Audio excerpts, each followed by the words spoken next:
ক্লাসের শুরুতেই হচ্ছে কিছু মোটিভেশন দেই, এবং এটা খুব কাজে লাগে।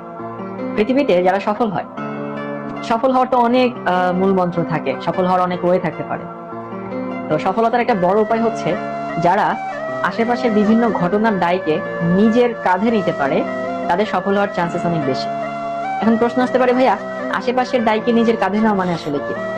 আশেপাশের দায়কে নিজের কাঁধে নেওয়া মানে ফার্স্টে তোমার বাসায় এখন ইলেকট্রিসিটি নেই, ফার্স্ট ধরো যে নাই, তুমি বলতে পারো যে ভাই আমার বাসায় কারেন্ট নেই, আমি আজকে পড়বো না, আমার এখন ভালো লাগছে না, আমি পড়বো না। তাহলে তুমি কিন্তু দায়টা নিজের উপরে নিলা না।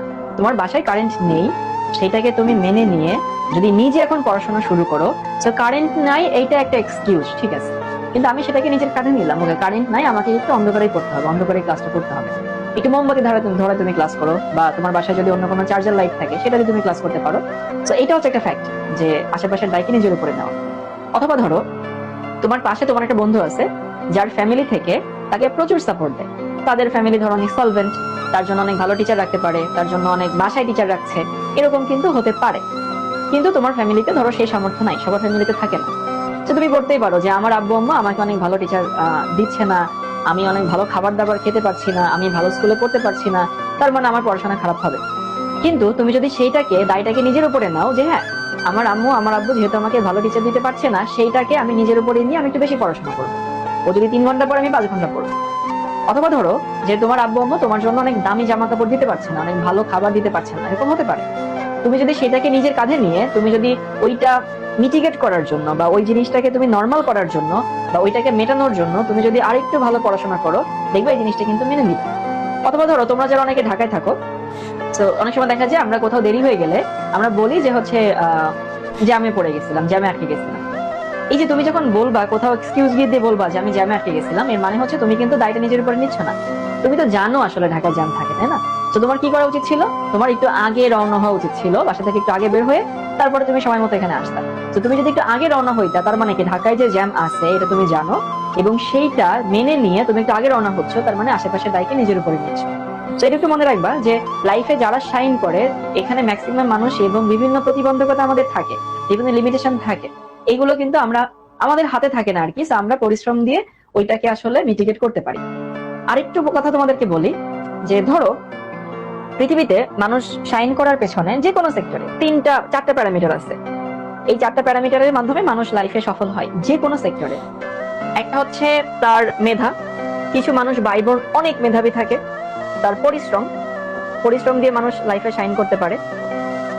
এরপরে হচ্ছে তার সারাউন্ডিংস বা পরিবেশ, সে কেমন পরিবেশে বড় উঠছে, আশেপাশের মানুষগুলো কেমন, এবং তার ভাগ্য বা সৃষ্টিকর্তার তার উপরে যে রহমত, সেটা। এই 4টা জিনিস একটা মানুষ আসলে লাইফে সফল হওয়ার জন্য দরকার। কারণ কিছু কিছু মানুষ আছে বাই বর্ন অনেক মেধাবী, সবাই হয়তো মেধাবী না। আবার কিছু মানুষ অনেক ভালো পরিবেশ পায়, কারণ তার ফ্যামিলি অনেক ভালো সলভেন্ট ফ্যামিলি, ভালো পরিবেশ পাচ্ছে, দূষিত পরিবেশ না, সে ভালো টিচার রাখতে পারছে, এমন হতে পারে। কারণ ভাগ্য খুব ভালো, অল্প পরিশ্রম করেও সে ভালো করতে পারছে। কারণ হচ্ছে কারণ তার ভাগ্য ভালো ফরসে, তার উপরে আল্লাহর রহমত আছে, অনেকের দোয়া আছে। এখন আমাকে একটু বলো তো, এই 4টা প্যারামিটারের মধ্যে একটা মানুষের হাতে কোনটা আছে? বা ধরো আমি যদি হই, তাহলে আমার হাতে আসলে কোনটা আছে? প্রথমটা নিশ্চয়ই আমার হাতে নাই, কারণ আমি মেধা, কতটুকু মেধা আমার আছে এটা আমি কখনোই চেঞ্জ করতে পারবো না। আমি বাইবর্ন যতটুকু মেধা নিয়ে জন্মাইছি ওইটাই আমার। আমি পরিবেশটা চেঞ্জ করতে পারবো না, কারণ আমার আশেপাশে পরিবেশ আমার ফ্যামিলি দিবে, আমার সমাজ দেবে, এখন সেটাও তো আমি চেঞ্জ করতে পারবো না, আমার ভাগ্যটাকে আমি চেঞ্জ করতে পারবো না। তো আমরা আসলে আমাদের হাতে আছে হচ্ছে এই 2 নাম্বারটা, পরিশ্রম। সেই জন্য কখনো যদি মনে করো যে তোমাকে সাকসেসফুল হতে হবে, যেহেতু এই 3টাও অনেক বড় প্রভাব রাখে, বাট ওই 3টা আমাদের হাতে নাই, আমাদের হাতে আছে পরিশ্রম।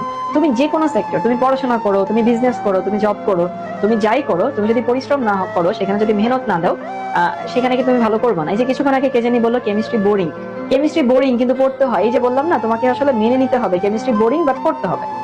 তোমার কাছে মনে হতে পারে যে হ্যাঁ, আমি আমার ফ্যামিলি ভাইয়া ভালো টিচার দিচ্ছেন, আমাকে ভালো টিচার পাচ্ছি না, আমি আমার বন্ধু তো বাসায় টিচার দেখে পড়ে। তো ফ্যাক্ট হচ্ছে তোমাকে মেনে নিয়ে তারপরে পরিশ্রম করতে হবে, এই জিনিসগুলোকে মাথায় রাখবা। সাফল্যের কোনো শর্টকাট নাই, পরিশ্রমের কোনো ওয়ে নাই, ওর কোনো অল্টারনেট নাই। সাফল্য পরিশ্রম দিয়ে আসে। হ্যাঁ, কিছু মানুষের মেধাবী থাকে, এটা খুবই এক্সেপশনাল কেস। কিছু মানুষের পরিবেশ অনেক ভালো থাকে, সেটাও খুবই এক্সেপশনাল কেস। কিছু মানুষের ভাগ্য অনেক ভালো থাকে, সেটাও এক্সেপশনাল কেস। বাট দিন শেষে দেখবা পৃথিবীতে যারা সফল হয়েছে ম্যাক্সিমাম মানুষ আসলে পরিশ্রম ছিল। ওকে।